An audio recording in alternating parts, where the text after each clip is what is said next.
नमस्कार. नुकताच माझा भारत दौरा झाला. भारतामध्ये सर्व नातेवाईकांना, मित्रमैत्रिणींना भेटून एक वेगळंच समाधान मिळतं. एक आत्मीय शांतता मिळते. काही नाती खरंच किती अवर्णनीय असतात. त्यांच्याबद्दल शब्दांची गुंफण करायला मनासारखे शब्दही बऱ्याचदा सापडत नाहीत. या अशाच एका नात्याबद्दल लिहायचा आज प्रयत्न केलेला आहे. तर पाहूया, तुम्हाला आवडते का? अक्का. अक्का म्हणजे मोठी बहीण, एक मायेचं सावट. इवल्याच्या हातांना धरून जी थरथरत्या पावलांना धीर देते.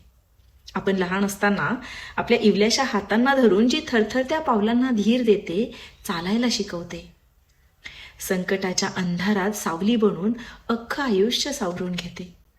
मोठी म्हणून हक्काने चुकांची जाणीव करून देते. काही चुकलं माकलं तर मोठी म्हणून हक्काने चुकांची जाणीव करून देते, पण त्या प्रत्येक शब्दामागे फक्त प्रेम आणि आपुलकीच असते. तिच्या मायेची दरवळ मनात खोलवर रुतते. प्रसंग कोणताही असो, एक खंबीर आधारस्तंभ बनते. आयुष्याच्या या धावपळीत आपल्यासाठी तिची साथ म्हणजे एक जपून ठेवलेली शिदोरी.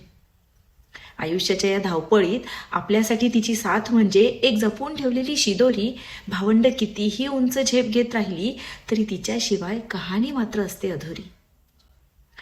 नाती जपता जपता ती स्वतःला विसरून जाते. नाती जपता जपता ती स्वतःला विसरून जाते. सर्वांच्या सुखासाठी स्वतःच्या इच्छा बाजूला ठेवते. झोकून देऊन प्रत्येक सुखदुःखात, प्रत्येकाच्या झोकून देऊन प्रत्येक सुखदुःखात चंदनासारखी झिजत राहते.